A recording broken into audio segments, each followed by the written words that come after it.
Did I achieve that goal? Today is 40 days in. I am at 97 kilos to be exact, and I'm still 25 pounds away. Did I fail? Maybe, for somebody.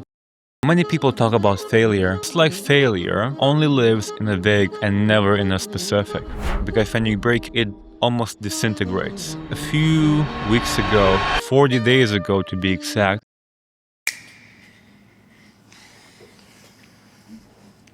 many people talk about failure, but they never explain it. They never actually define what failure means. And I love the quote from Hermosi. And back, I followed him for many years. And he said, fear, just like failure, only lives in the vague and never in the specific.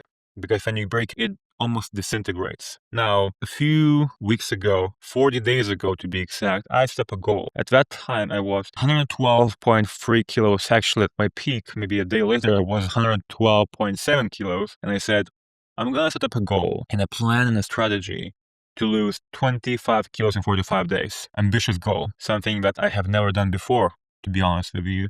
But I was in that range of quick, strategic action with a particular objective that I wanted to achieve. Now, did I achieve that goal? Today is 40 days in. I am at 97 kilos to be exact, and I'm still 25 pounds away, or 12 kilos away, roughly. Did I fail? Maybe, for somebody. For me, I see it very specifically.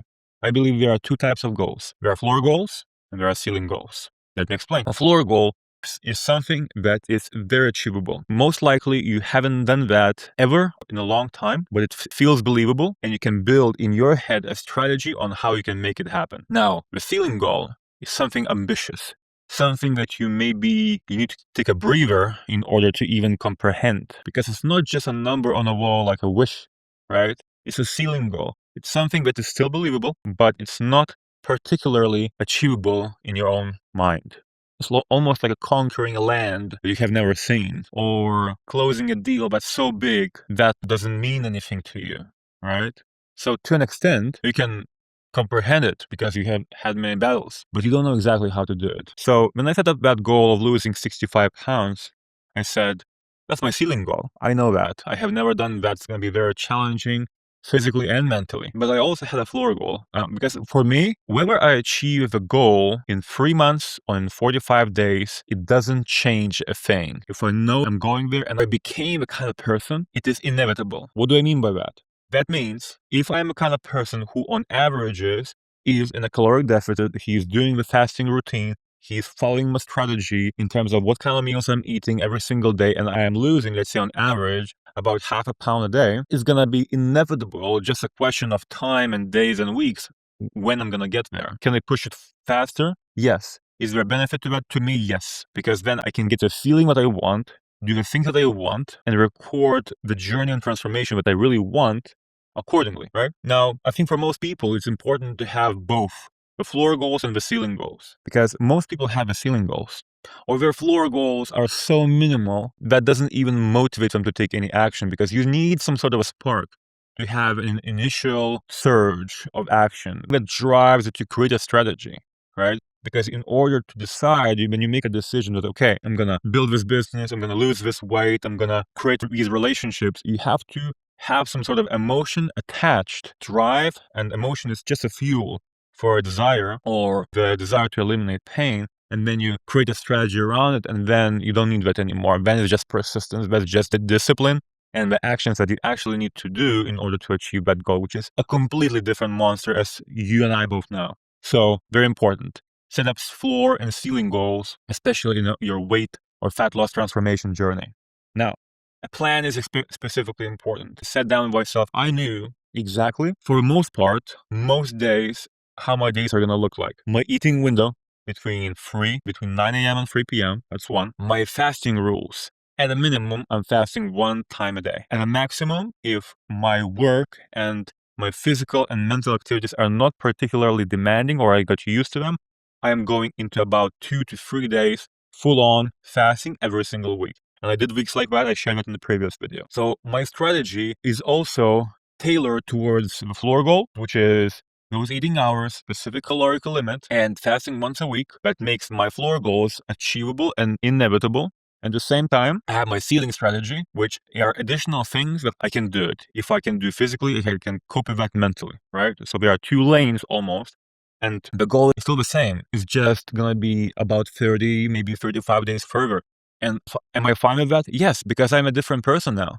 Before, I was a binge eating pretender person, a person who says that, I'm going to do some extra activity. I'm going to burn these calories out, not understanding. Well, understanding as a concept, but not understanding as a strategy that is not possible, number one, and it's not sustainable, so it's not going to happen long term. So it has to be manageable. Those rules have to be in place, even the first three rules that I just mentioned.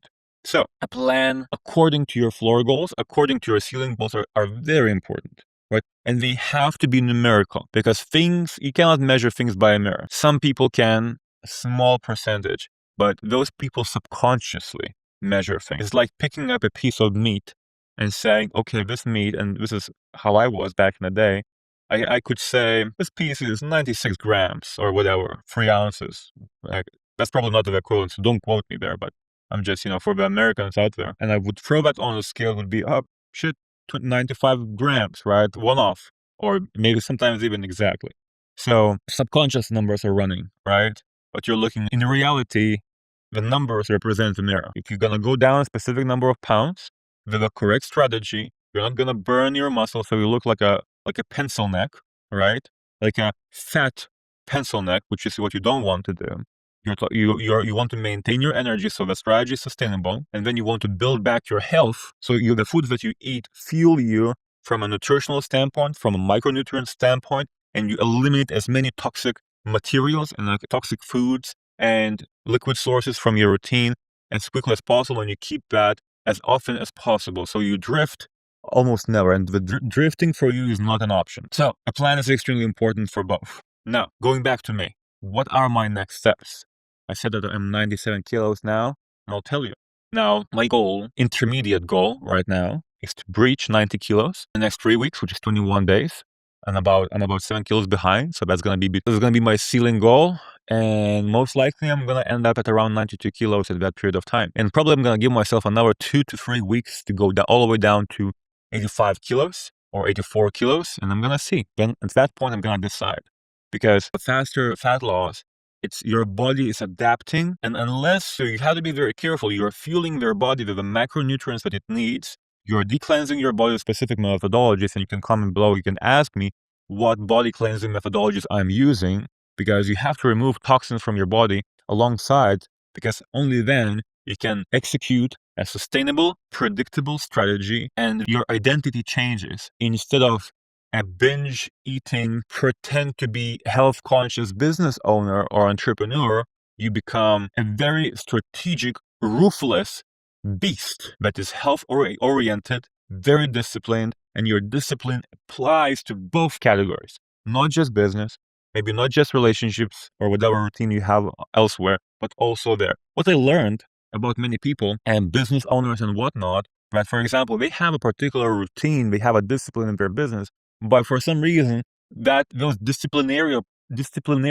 principles, they don't apply in other categories like health. And then they wake up in the morning, they pick up a Monster energy drink, what I used to like a white one, right? White Monster, or a Hamilton, right? A new edition came out maybe 5 years ago or whatnot. And then you say, okay, no, that's not bullshit over here, right? We both know what healthy is, at least to an extent. So maybe let's start with that. Let's start eliminating crap from your routine. Let's set up some goals, some ceiling goals, some floor goals, and let's set up a strategy and what it takes to get there. And what are the consequences along the way? What else you want to achieve? What other objectives you are having? Maybe it's not just a fat loss. Maybe you want to lose fat and be healthy as soon as possible, because losing fat, yes, it is healthy by itself, but the way you get there is also extremely important. So it is sustainable, and it is giving you much more benefits.